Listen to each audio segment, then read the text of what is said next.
Very good afternoon to Miss Aileen and my peers.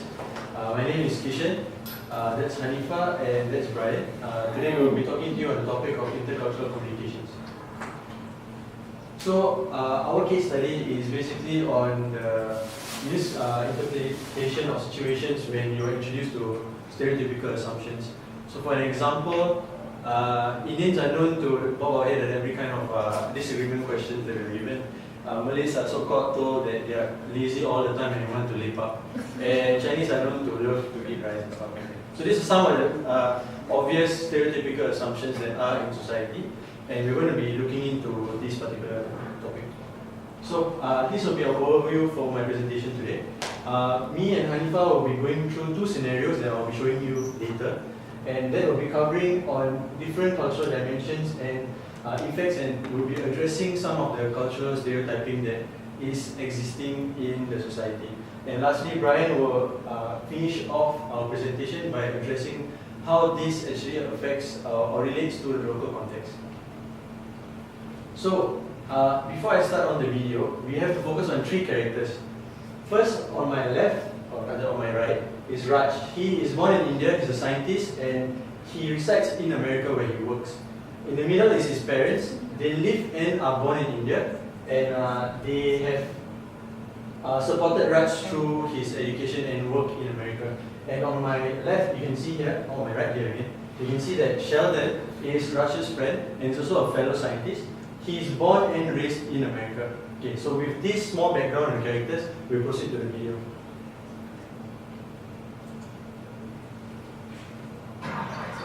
And this is Leonard and Sheldon's apartment. Leonard, may I present? Live from New Delhi, Dr. and Mrs. V.M. Kutraval. Hi. And over here is Sheldon.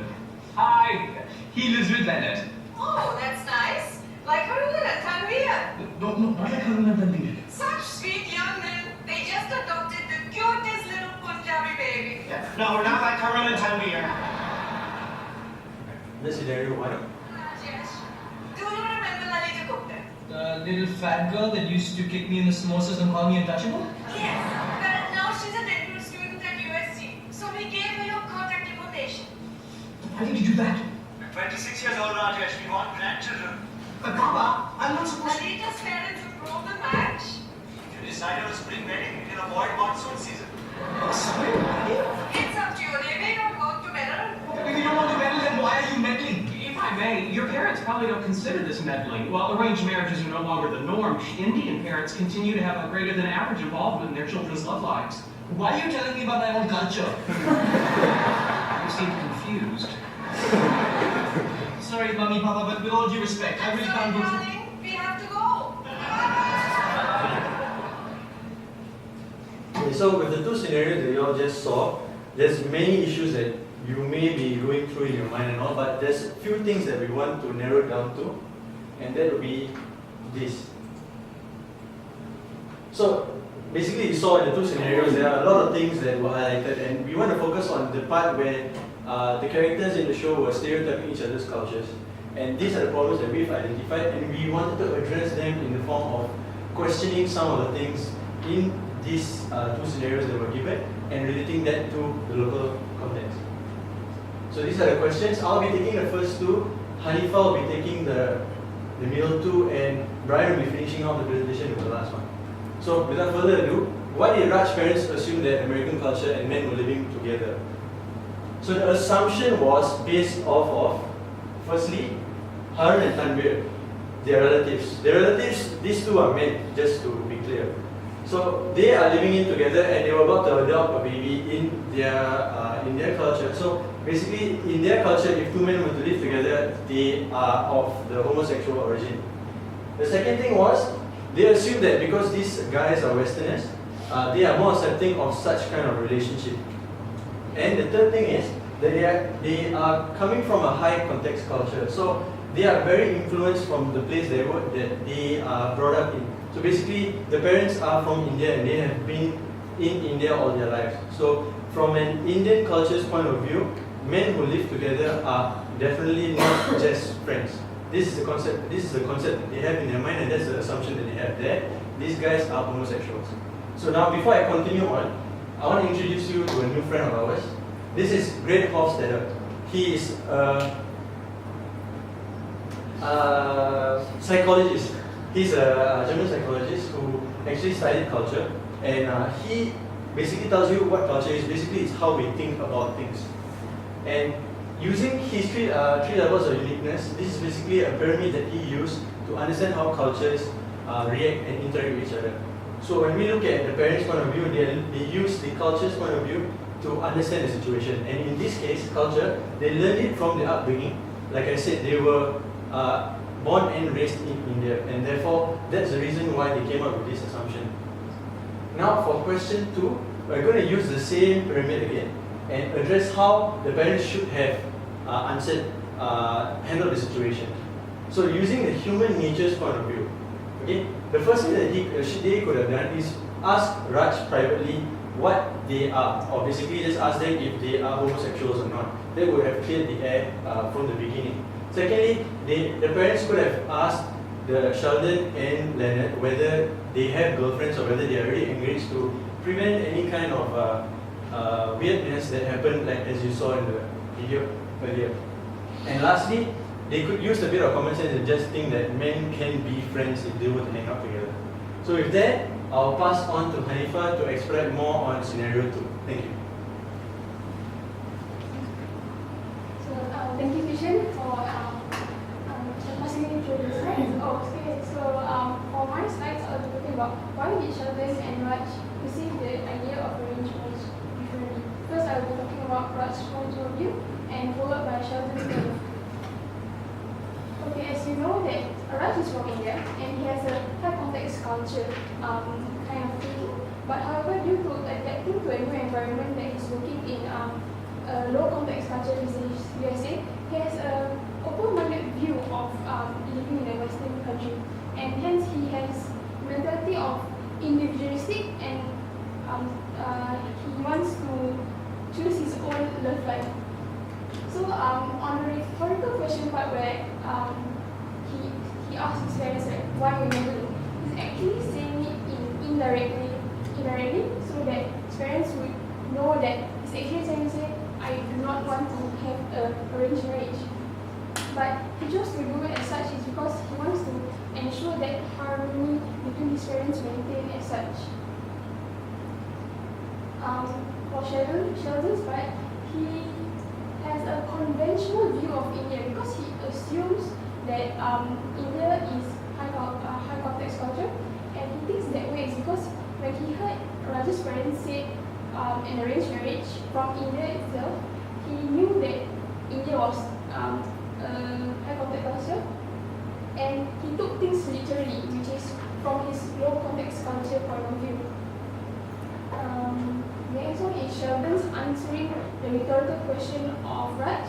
He's actually answering to that rhetorical question which wasn't necessary actually. He thought that it was a question that Raj was imposing to his parents, and he was thinking that Sheldon was thinking that probably if he answered in his place of his parents, Raj might take things and accept things that way, because that a low context culture would think that people will accept the answers that they make, and because he took things directly. Okay, so for in point of Raj and Sheldon's, for the pyramid, I'll be using on the first two. So for Raj, he has a culture base where it's rather than a high context culture, he also have a low context culture. It's because that he's used to living and raised in India, but due to the fact that he has adapted to a high context culture in USA, he has a mixed personality of culture. So for Sheldon, on the other hand, he has lived in America for a very long time, and he has the tendency of leaning towards one side of the culture base and thinks that it's okay to be direct. Okay, so the next question is, what should Sheldon have done to help his friend Raj in the situation he was in? Okay, so these are the 5 things that he could have handled the situation. competing, which to go against, collaborating to work together. Compromising is a win-win situation. Accommodating is a win-lose situation, and avoiding is actually not doing anything at all. Among these 5, I believe that only 3 of them is appropriate. Which one do you think that is appropriate among these 3?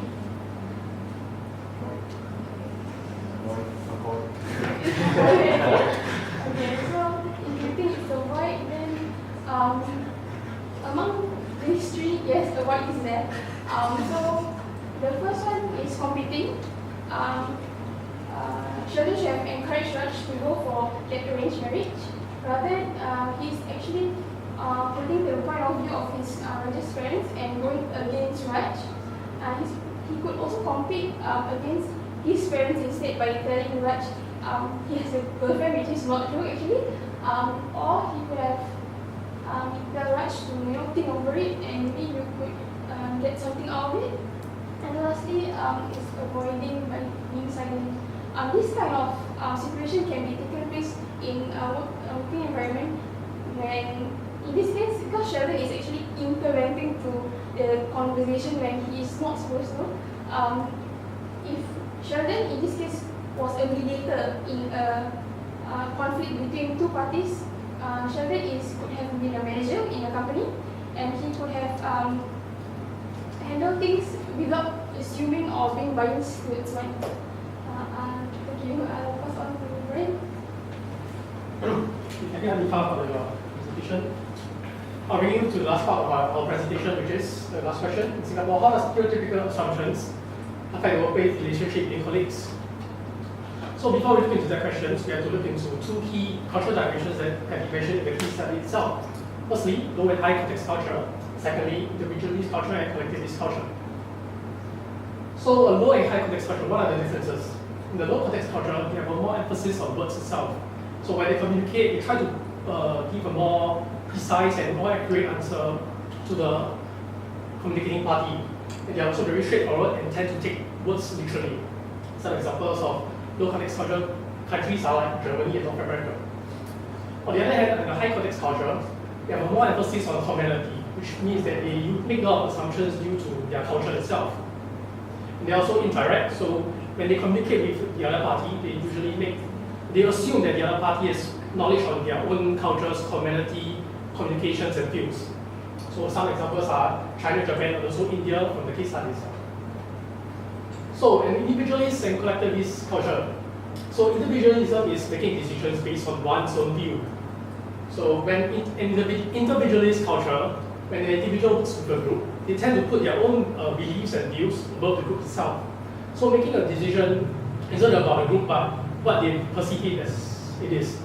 On the other hand, a collectivist culture is making decisions based on the group values. So when in the collectivist culture, when an individual works in a group, they place their own individual beliefs and views behind the group itself, placing the group as the main entity and themselves as just an element of the group. So moving on. So what are Singapore's cultural dimensions? Okay, Singapore is a non-homogeneous society. Although we do speak a common language of English, but we do have different races and cultures in Singapore itself. And Singapore is also a low context culture because we have a lot of rules laid out, not only from the government, rules and regulations and laws, but also in schools and workplace. Because of the low context culture, we are also very task-centered society, and we tend to make decisions based on getting the work done most efficiently and the fastest way possible. And Singapore is also, lastly, a collectivist culture.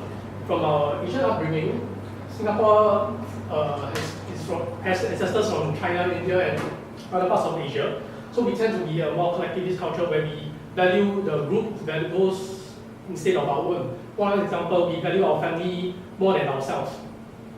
But as Singapore is getting globalized and more influenced from Western culture, Singapore is starting to see a bit more of an individualist culture in our society itself. For one example is our education system, where we have a bell curve, so it will encourage more of a personal dominance over a group progression. So, finally, asking the question, in Singapore, how does stereotypical assumptions affect the workplace relationship between colleagues? So there are three areas that we have identified as a group that stereotypical assumptions will cause. Firstly, low morale. With stereotypical assumptions, the employees being stereotyped might feel that they are being discriminated from the other employees, thus causing a low morale during their working. And this might not only affect the discriminated employee himself, but also other employees working together with him because of that low morale. Secondly, working politics. Working politics may arise from stereotypical assumptions. Then it may give the stereotyped employee a perception that there's a different working political groups in the company itself. So they will try to join one of the political group in the company and we safeguard information from the other group. This will hinder working progress in the company itself and leading to the next point, poor communication and teamwork. So when there's stereotypical assumptions made about a person, they tend to keep their own opinions to themselves instead of sharing with the other employees, leading to the poor communication and teamwork. So moving on.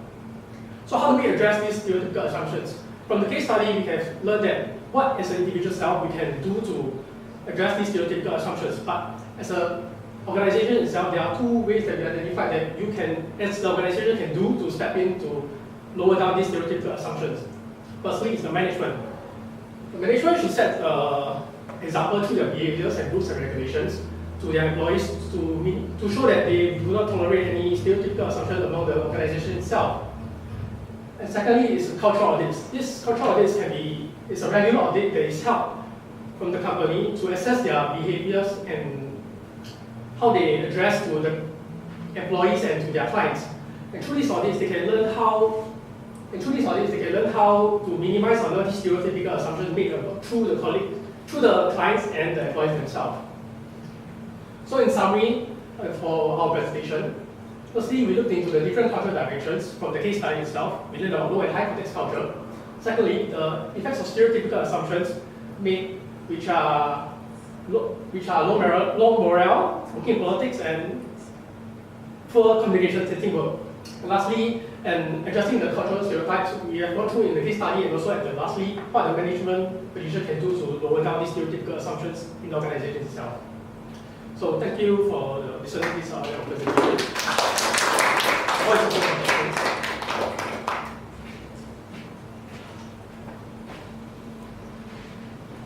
Just now on the second part of slide, I think from Hanif's slides, what could have been done. So there were 3 CM words that were introduced, which is competing, collaborate, and avoiding, right? So would you recommend out of these 3, what would be the best CM word? In my opinion, I think it is Shirley should have said to Raj on the competing part, saying that Raj has a girlfriend, so that he would delay that kind of time period, so that he won't get married yet, so that the parents will have that suspense that their son have a partner in life, so they won't have that worry much because they are sure that he has a partner in life. Yeah, to add on, in the Asian culture, we usually value about like base in Chinese, which are our like. So by doing that, you also can help to save the parents' pride in the Raj rejecting them from the arranged marriage itself. Any other questions? Yes. See, with like more and more foreign talents coming to Singapore from having different cultures and backgrounds, do you think like Singapore is still able to maintain this intercultural stability in the near future? I think if you talk about in the near future, since us being the foundation for the younger generation and we being exposed to more foreign talent in a sense, we'll be more accommodating or rather be more collaborative with such people. So in the near future, I would say that everybody would be more tolerant or probably more harmonious when it comes to intercultural communication. You're talking about some Singaporean stereotypes, right? So what are the stereotypical assumptions? Of Singaporeans, we love to queue. There's some of the, because naturally when we look at Western and Eastern cultures point of view, naturally Easterners like us, I would say, because we take on a very high context culture, we would tend to do things in a very orderly fashion. So in that, taking that into context, when we want to get something from some place, there would be an orderly queue arranged out for that kind of an effect. But if you were to look at a Westerners point of view, for example, France, when the new iPhone 7 came out recently, the queue was hectic. There wasn't a proper queue. There wasn't a straight line. They were forming curves and S's and 6 and 8s within a big, a big vicinity, just to collect their phones and everything like that. So I think based off of that, one of the many stereotypical assumptions that Singaporeans are brought into things like we love to queue. We only love to, is it true that Singaporeans only love to queue if they are buying things? Because I also know that Singaporeans don't queue up when you go up the bus. That's true. Singapore assumptions, yes, Singaporeans are so afraid to lose out in anything, like to board the bus, for example. So they kind of conflicts sometimes. I think it's quite, the scenario is quite different. I think in certain MRT stations, you do see people queuing up quite systematically, quite often. But in some places, maybe because there's a train breakdown. Because I noticed just recently in the university, I was quite surprised that people don't queue up when they board the bus. So it looks quite chaotic. I think that Just witnessed that last But I think year. there's a lot of external factors affecting that too. In the sense that when people queue up within the bus bay, the bus tend to step further away or way ahead of the bus bay itself. So people tend to run for the bus instead of waiting in line and stuff. So they tend to strategically place themselves around the bus stop so that wherever the bus stop experience it. Alright, that's all the questions I have. Anything else?